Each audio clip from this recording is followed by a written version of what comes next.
अस्सलामुअलैकुम, ईद मुबारक। आज ईद का दूसरा दिन है और मेरा नाम है अनम अहमद। स्पेशल शो एक मरतबा फिर से हम आपके लिए लेकर आए हैं और ख़ास मेहमानों से आपकी मुलाकात करवाएंगे।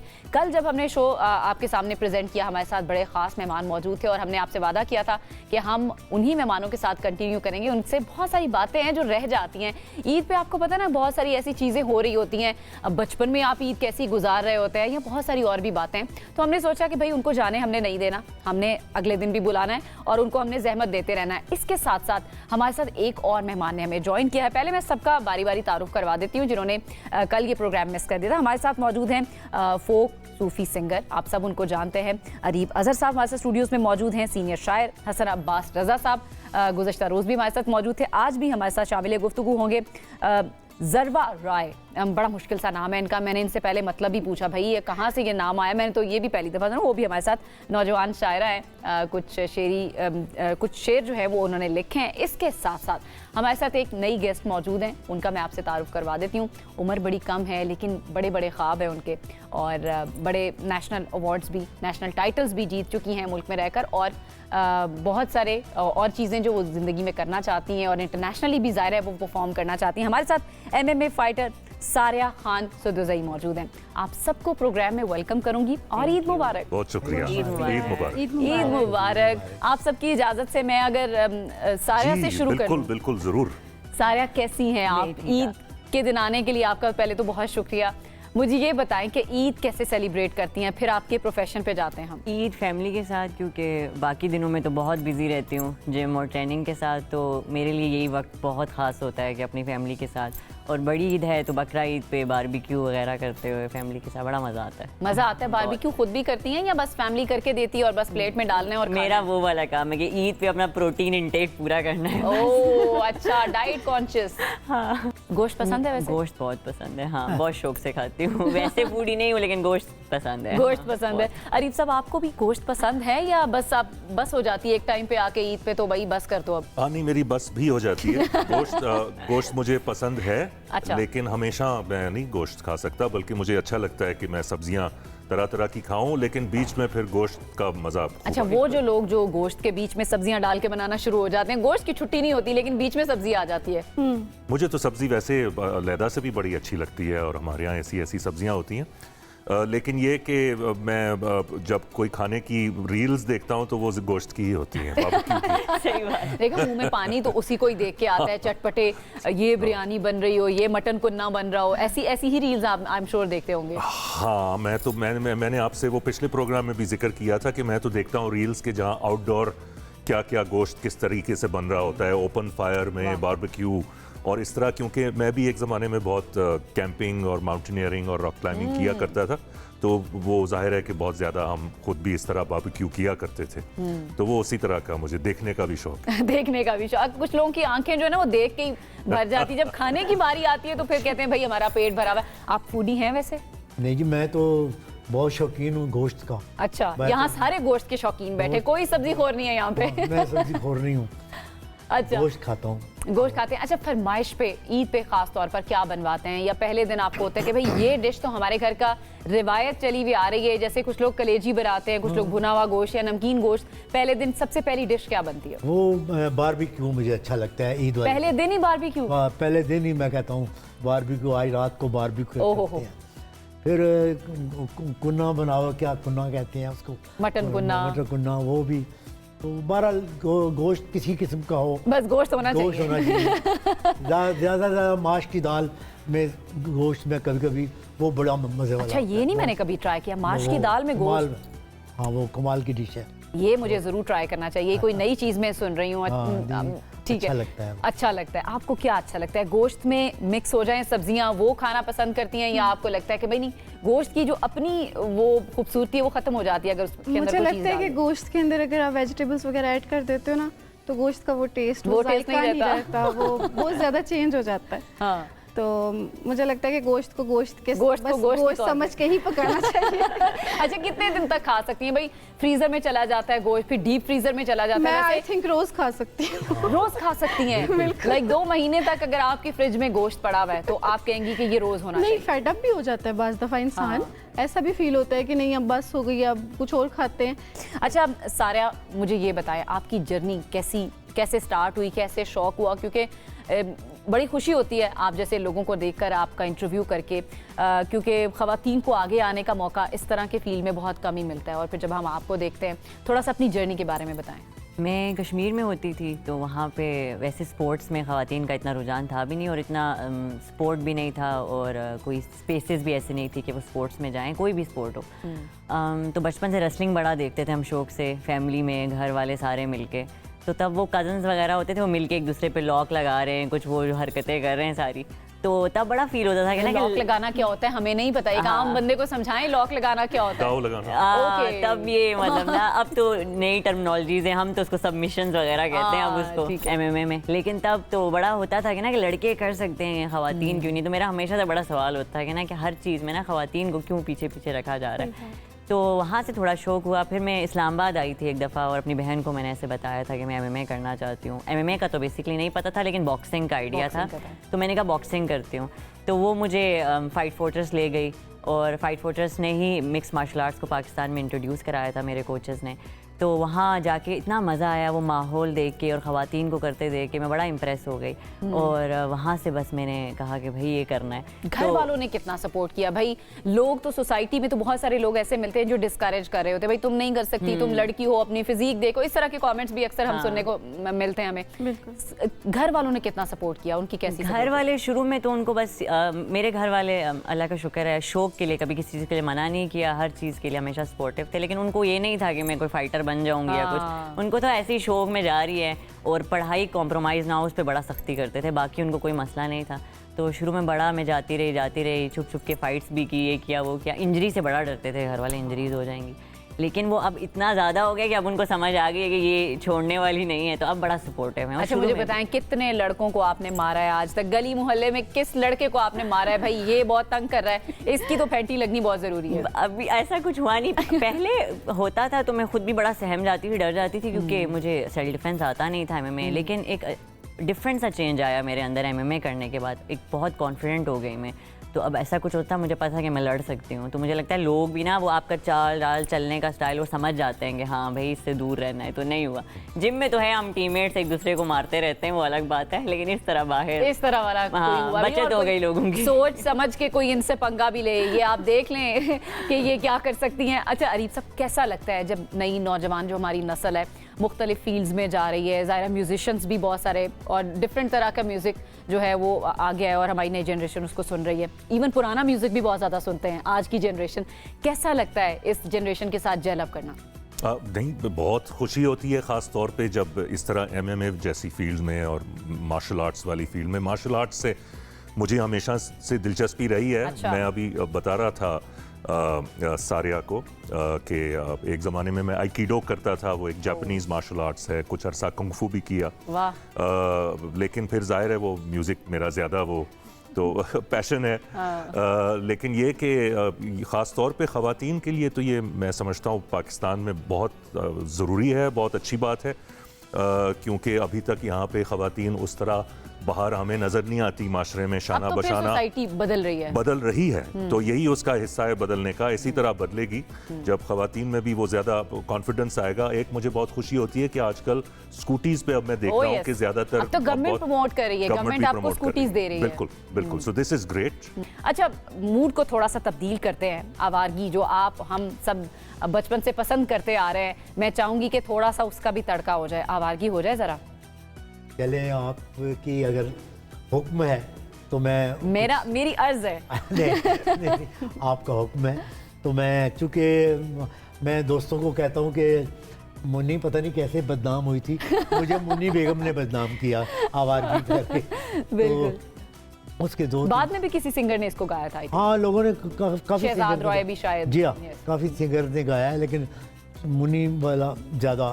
क्या बात। तो वो मैं उसके 2-3 शेर आपको तरन्नुम से या वैसे सुनाऊं? जैसे आपका दिल है, तरन्नुम से सुना दे तो जरा तड़का लग जाएगा उसको। चलें। आवारगी में हद से गुजर जाना चाहिए, लेकिन कभी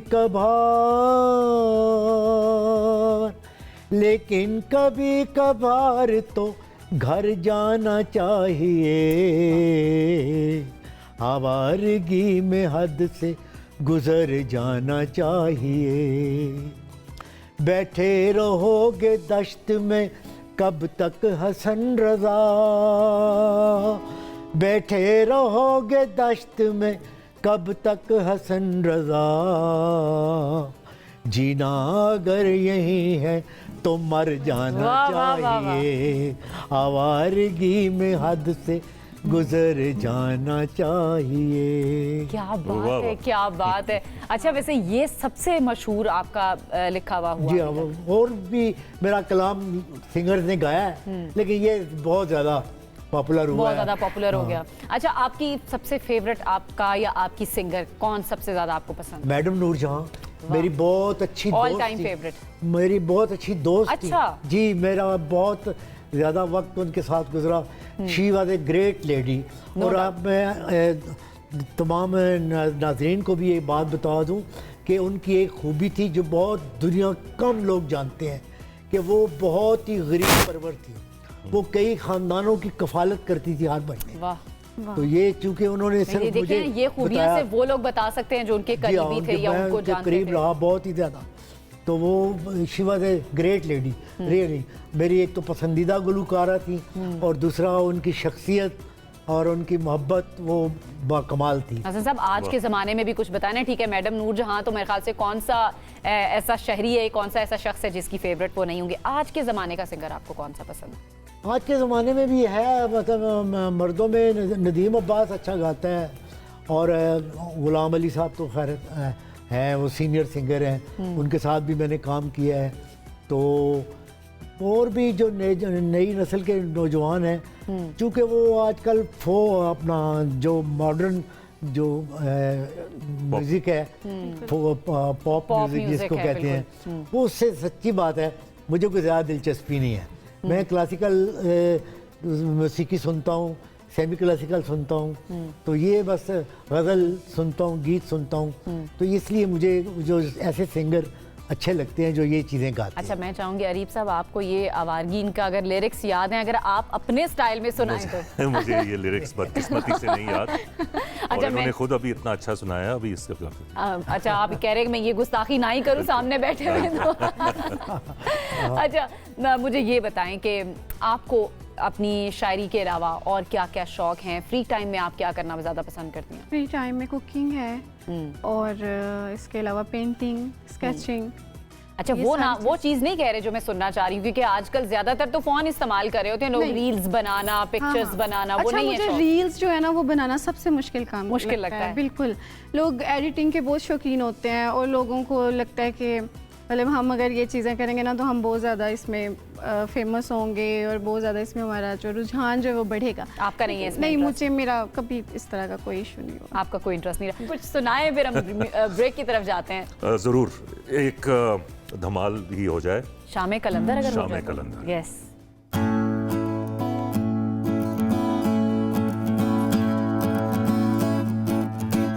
नहीं मिटते दुख के साए, मेरा पल पल मन घबराए। नहीं मिटते दुख के साए, मेरा पल पल मन घबराए। हल कर दे मुश्किल मेरी, तूने सारे रोग मिटाए। हल कर दे मुश्किल मेरी, तूने सारे रोग मिटाए। सहारा है मेरा नामे कलंदर, सहारा है मेरा नामे कलंदर।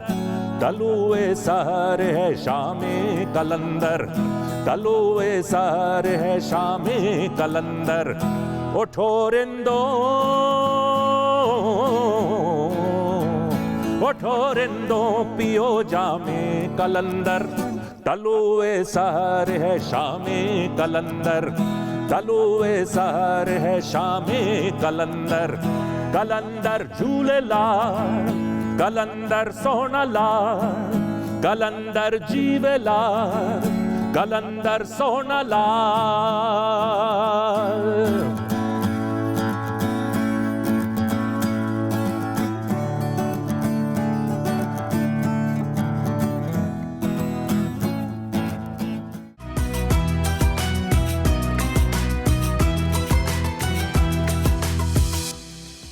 ऑलराइट, ब्रेक के बाद आपको कहेंगे खुश आमदीद। ईद स्पेशल हमारा ये शो है, हमारे मेहमान हमारे साथ मौजूद हैं जिनसे मज़ेदार किस्म की गपशप जारी है। और आप आई एम श्योर घर बैठे या तो खाने शाने बना रहे होंगे या किसी के घर दावत उड़ा रहे होंगे। जो भी खाएं, पेट अपना ही है, ज़रा संभल के खाएं, फिर बाद में डॉक्टर्स के जो रश लग जाता है उसका भी एहतियात बहुत ज़्यादा ज़रूरी हो जाता है।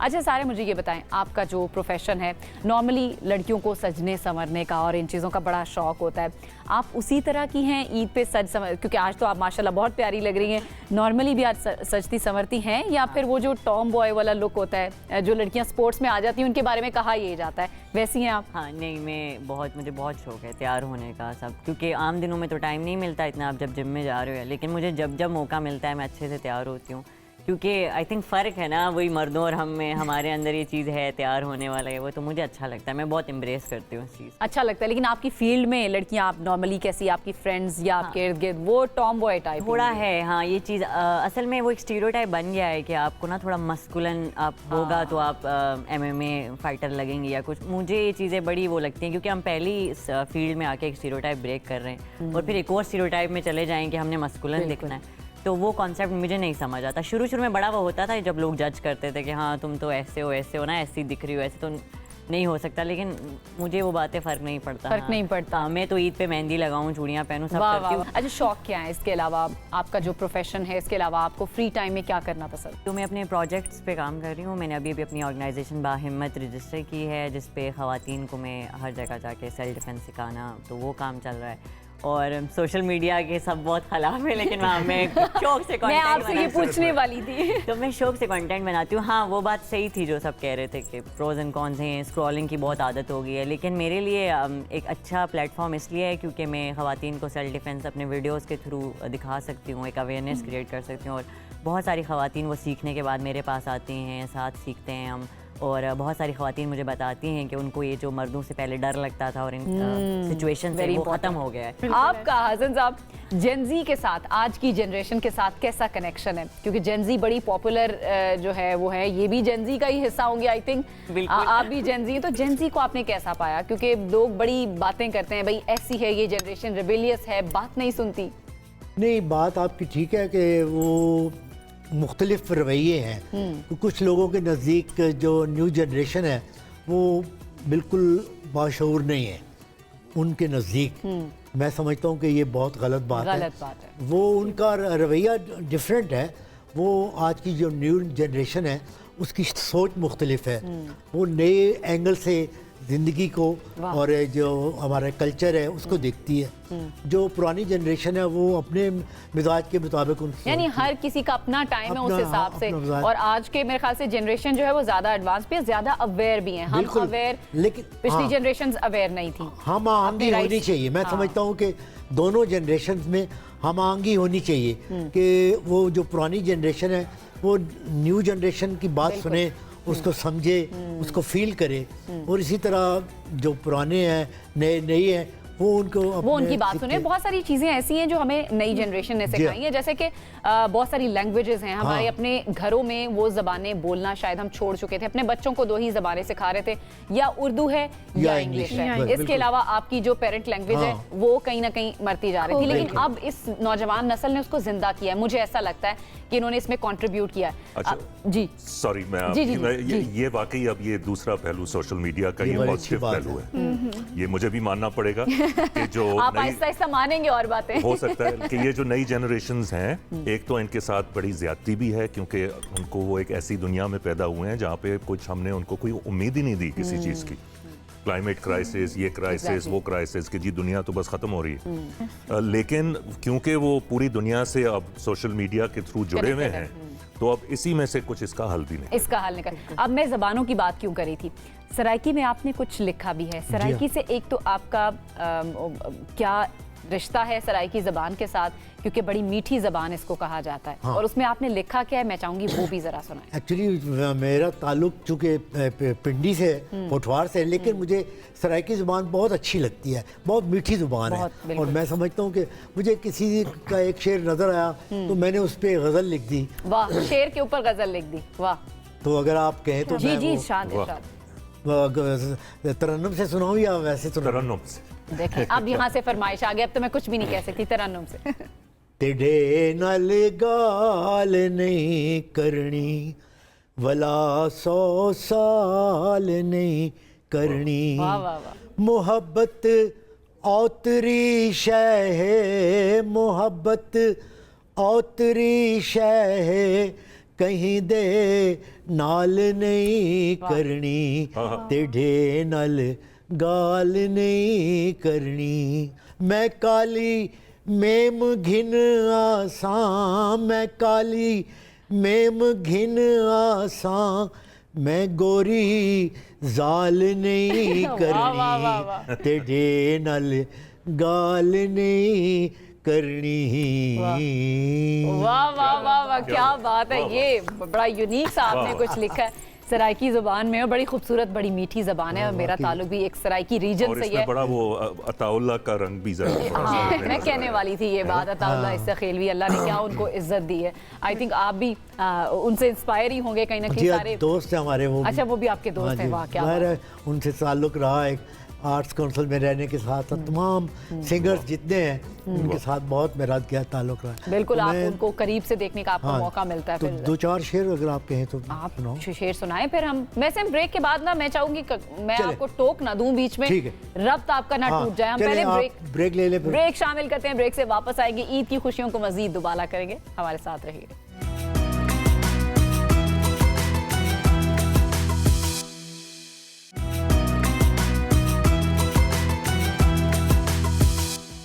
ऑलराइट जी, ब्रेक के बाद आपको कहेंगे खुश आमदीद, क्योंकि ये ईद है और ईद ऐसा त्यौहार होता है जिसमें जो लोग डाइट पे भी होते हैं ना, डाइट कॉन्शियस भी होते हैं, वो भी दिल खोल कर खा रहे होते हैं। अच्छा यार कोई बात नहीं, 3 दिन तो छुट्टी कर ही लेते हैं हम लोग भी, तो यहाँ पर भी कुछ ऐसा ही सिलसिला चल रहा है। अच्छा सारिया, मुझे ये बताएं कि आपने अभी तक कितने टाइटल जो है वो आप जीत चुकी हैं, क्या आपके क्रेडिट पे है, और नज़र कहाँ तक है, भाई मुझे यहाँ तक जाना है, ये वाला टाइटल मैंने जीतना है। मैंने नेशनल लेवल पे बहुत सारी फ़ाइट्स जीती हैं। MMA फ़ाइट्स का बेसिकली होता है कि आपको उसके कोई मेडल्स नहीं मिल रहे होते, क्योंकि वो एक आपका रिकॉर्ड बन रहा होता है। ठीक है। तो वो है, लेकिन जिजिट्सु में मैंने काफ़ी गोल्ड मेडल्स जीते हैं नेशनल लेवल पे, और इंटरनेशनल मैंने कैंप्स किए हैं थाईलैंड में। मेरा बहुत ख्वाहिश है कि इसके बाद मैं इंटरनेशनल फ़ाइट्स ही करूँ। मुझे 1-2 दफ़ा अपॉर्चुनिटी मिली, लेकिन अनफॉर्चुनेटली मेरी फ़ाइट्स में एक दफ़ा तो वीज़ा नहीं मिला, और वो बड़े मसले, बहुत मसले। हाँ, सब कुछ हो गया था, वीज़ा नहीं मिला। कहाँ पे होनी थी? सर्बिया में। अरे वो नहीं हुआ। एंड सेकंड टाइम मेरा जॉ फ्रैक्चर हो गया था फाइट में यहाँ पे, तो मैं नहीं कर सकी वो। तो थोड़े से हर्डल्स आए, लेकिन बस गोल वही है कि इंटरनेशनली जाना है, अपना नाम हाँ, जो है वो वहाँ पर हाँ, बना। बहुत जल्द इंशाल्लाह। भाई हम इंशाल्लाह आपको बहुत जल्द देखेंगे भी। पाकिस्तान का नाम, आप सिर्फ अपना नाम नहीं, अपनी फैमिली का नाम नहीं, पाकिस्तान का नाम जो है वो रोशन करती हुई हमें नजर आएंगी। अच्छा, चैलेंजेस क्या होते हैं इस फील्ड में ख़वातीन को लेकर, या कितना हमें अभी भी काम करने की ज़रूरत है ख़वातीन को ईज़ देने के लिए? आई थिंक सबसे पहले तो यही कि घर वालों से सपोर्ट नहीं मिलना, इजाज़त नहीं मिलना। इवन सेल्फ डिफेंस, मुझे ये नहीं होता कि हर खातून आके फ़ाइटर बन जाए या कुछ, लेकिन सेल्फ डिफेंस इतना नेसेसरी है, उसके लिए भी घर वाले इजाज़त नहीं देते कि आप जाके सीखो। तो वो एक बहुत है कि अवेयरनेस होनी चाहिए, अपनी बच्चियों को ये तो लाजमी सिखाएं सेल्फ डिफेंस।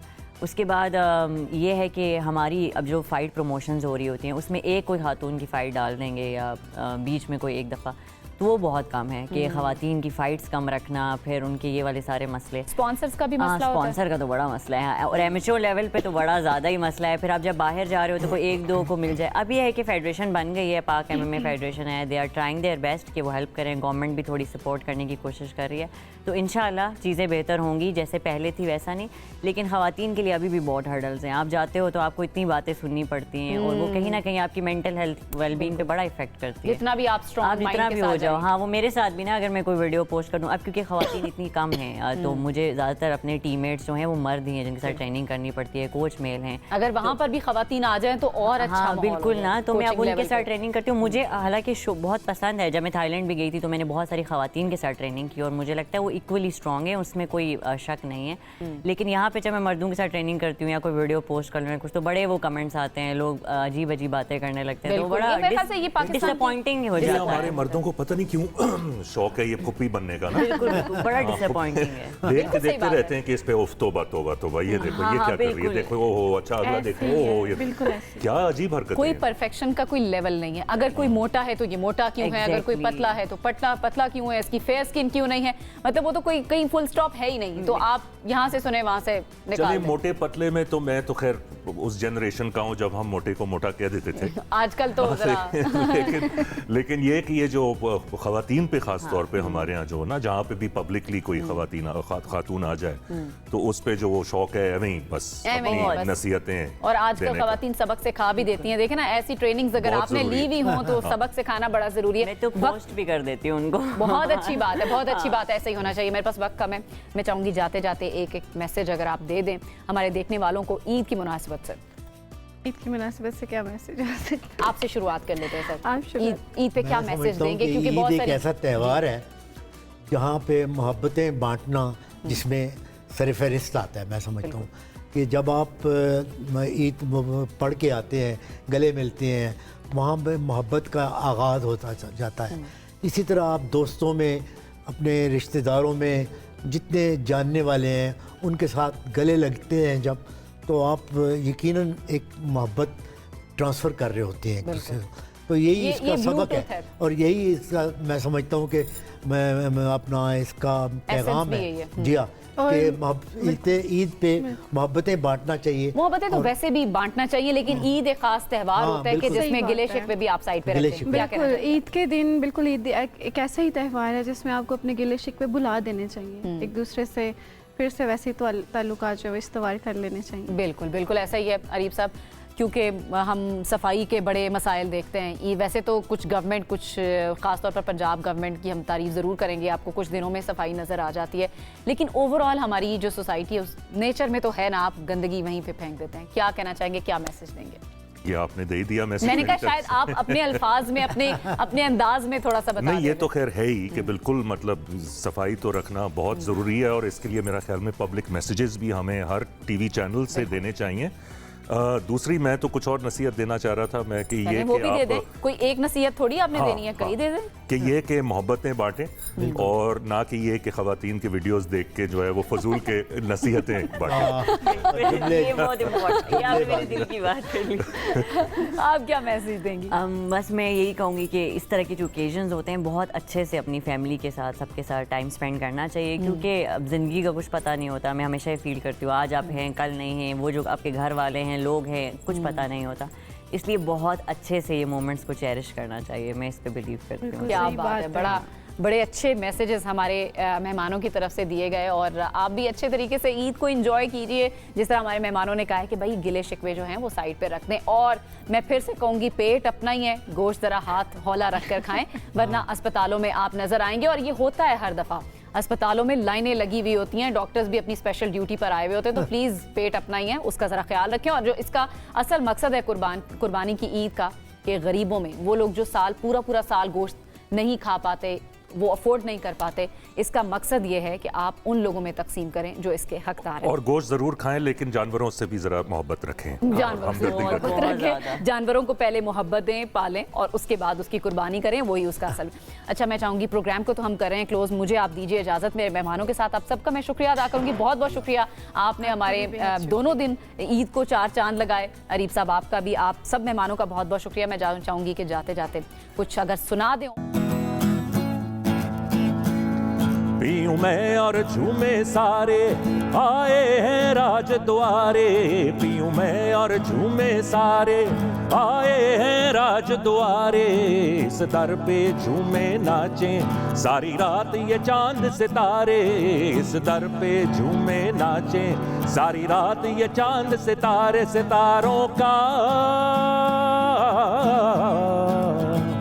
सितारों का है घर शामे कलंदर, तलुए सहर है शामे कलंदर, तलुए सहर है शामे कलंदर।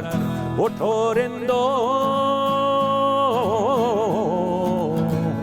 उठो रिंदो पियो जामे कलंदर, तलुए सहर है शामे कलंदर, तलुए सहर है शामे कलंदर। कलंदर झूलेलाल, कलंदर सोहनलाल, कलंदर जीवेलाल, कलंदर सोहनलाल, कलंदर झूलेलाल, कलंदर सोहनलाल, कलंदर जीवेलाल, कलंदर सोहनलाल।